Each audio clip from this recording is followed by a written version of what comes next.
Welcome back.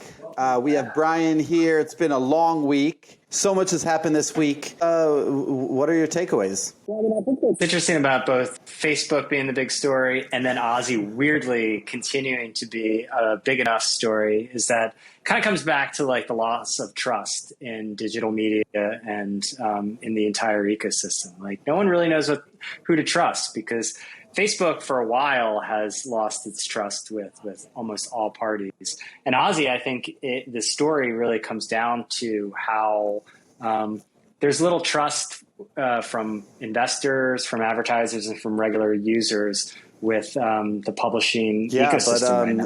Ozzy Carlos said he's back in business and the investors are back. I'm not sure if I'm really going to believe him. You need to talk about employees. None of the employees want to go back as far as I can tell. I think there's one woman from accounting who said she's in. Ozzy has a toxic brand and it's really difficult to overcome that. We saw Congress talking about Facebook all week. The whistleblower was testifying in Congress. Do you think anything may come of this? Have you seen any change on that front? Facebook's biggest risk is not losing advertisers. Facebook's biggest risk is the most talented developers not wanting to work at Facebook, of being embarrassed by working at Facebook, of not wanting to go home for Thanksgiving. I think at some point we're going to have to go back to going home for Thanksgiving and explain why the hell do you work for Facebook? Pretty much the right and left can't agree on anything except for hating Facebook.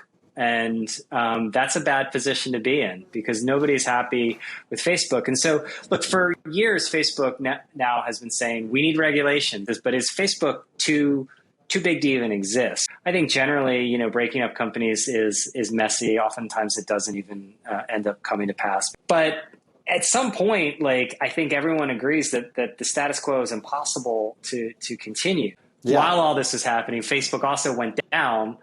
And at least according to Chartbeat, publisher traffic went up.